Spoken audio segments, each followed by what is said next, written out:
Hi, it's Fiona Small here from Young Mums Support Network. Today I'm joined by Catherine, who has been with us for about 3 years now. Yeah.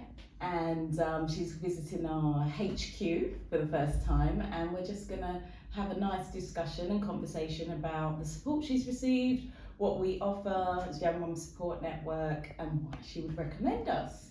So Catherine, thank you for coming in today. How's things been? Yeah, no, things have been really good. And I feel obviously since being part of Young Mums Support Network, I've come a long way. Because I didn't, in the first instance, I didn't realise you existed. Mm-hmm. And now that I know that they do and how much they do to help and how amazing it is, yeah, I'm great. Thank you.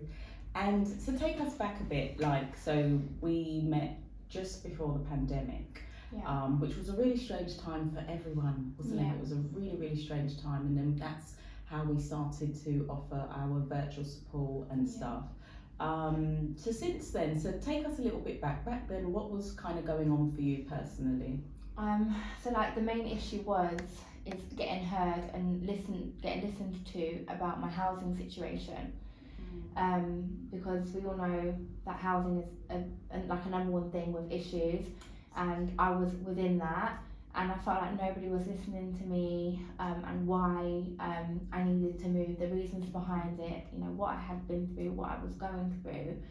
And I also feel as well it was a touch when I found out about the Young Mums Support Network, and I kind of feel like if it wasn't for the lockdown, because people still need services throughout lockdown, you couldn't exactly go anywhere. So I feel like this was a touch for me to have this throughout that as well. Absolutely. And interestingly, during that period, there was so many inquiries through the website about housing, and housing is something that we come across very regularly. There's so much need, whether it's overcrowded, whether it's unsuitable, whether it's just people just needing to move for various reasons. So where are we at now with the situation? So I feel like now I'm in a much better position, and thanks to Young Mums Support Network, that the consistent letters, weekly check-in phone calls, any letter that I needed to support my housing, it was done. And I feel like without those letters, they wouldn't have listened, because me alone, it wasn't strong enough. I needed a backup, support behind me to kind of confirm my situation. So without those letters, I probably would still have been back in the same place. Yeah. But I would also say, Catherine, that you've been very, very active. The support, yes, that we've provided, the advocacy letters, writing to local MPs and councillors, but you've also been very consistent and persistent in your situation to try and get it moved forward, because it is a minefield when it comes to housing. And I think what many people don't realise is that you also have to kind of advocate for yourself as well as find advocacy support, and that's something that we do offer, and you've been a great success story in terms of getting a desired outcome. How is it making you feel at the moment, because there still is obviously a process that you're going through, but what would you say? I feel like the end is near, and I keep telling myself the end is near. But the thing is, with something like this, once you start it, you actually cannot give up. And as much as the support from you, a lot of it, you kind of have to have that. Me myself, I've had to be very proactive with it, because I can't rely on you. I can't. I have to do work as well. I have to put in the work and the effort. So I could email an MP, but it's going to be up to me to check their response and respond back, and I can refer to you to say, Fiona, I've had this email, what can be the next step, and I really am grateful for the support I had with that. So now I feel like I said, the end is near, not quite there, but I've come such a long way with it, and that's through persistence and the help of Young Mums Support Network. Absolutely, and the great thing is that you are in the process of moving. You're just waiting for some things to be resolved. But the good thing, as you rightly said, it is about the persistency and you being kind of self-advocating and taking the ball into your own court. But a lot of the time there is a lot to understand, and what we do find, and these are for mums who have got a variety of different things going on, and then you can get letters that you don't always understand, and it's always important to have, you know, somebody to reference to, or say, can you explain this to me, or, you know, I don't understand what this email means, how do I respond? And those are usually the situations that we deal with, in terms of like mums that may think, actually I'm not sure how I respond to this, or what's been the situation. The good thing that you've done is kept your email trails. You've been very forthcoming in kind of making sure that anything that needed to be done, you actioned it straight away. So for those that may be in situations when it comes to housing, and they might be thinking, gosh, I'll never move, because oftentimes we get a lot of mums feeling very discouraged and very disheartened, and they're like, it's never going to happen, I'm never going to move. Like, you were once feeling like that. What advice would you give to them?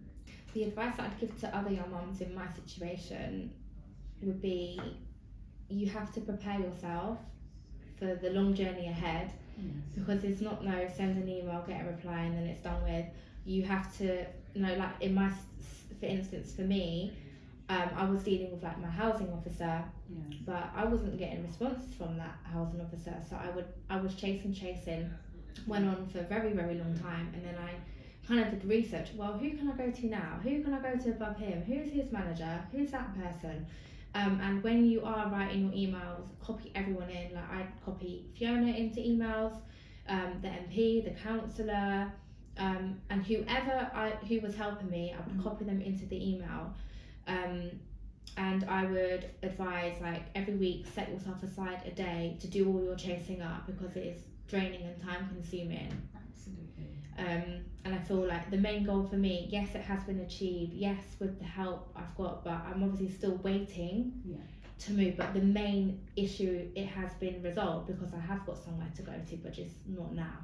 And as you said, it is about the consistency and chasing, and I have a phrase that I say to you as well, which is keep the end in mind, isn't it? It's about the end goal, and focusing on actually where is it that I want to be, and looking at, actually, this is the here and now. I'm putting in the kind of necessary steps, or I'm taking the necessary steps to ensure that that's going to happen. But during that waiting game, what can you do in the meantime? And as you said, the life admin that does come in the middle of that, the constant chasing, the emails, the communication, that is not always as fluid as you'd like it to be, because you sometimes are dealing with different people, or some people leave a job and then there's changeover of staff. But I want to commend you, and that's why I thought it'd be really good to kind of just highlight and use you as a really good case study to, you know, this has been a 3-year journey, and one of the things that I think is really important to acknowledge for others that are in the situation is that this isn't an overnight process. And we hear in the news, we hear oftentimes that people are saying, you know, there is a massive kind of situation when it comes to housing, and not enough properties, or they're not building enough social housing. But what we want to kind of make sure that we can provide from the support is that it's a natural requirement for families, for mums and their children, to have somewhere decent to live, somewhere adequate to live, somewhere safe to live, where you can raise your child and your children and flourish. And that's kind of the journey that you're on. So we're in a new year now, and there are some exciting times ahead for you, you know, and I'm really pleased with the outcome, and I'm looking forward to them when you're like, yes, I'm ready, I've got the key, I'm going in. So that's really good. So, you know, thank you so much for sharing your story, and we'll be doing more stuff with you. Thank you so much for all your help and support, and you know, I'm very grateful to have met you, because you're amazing. Thank you.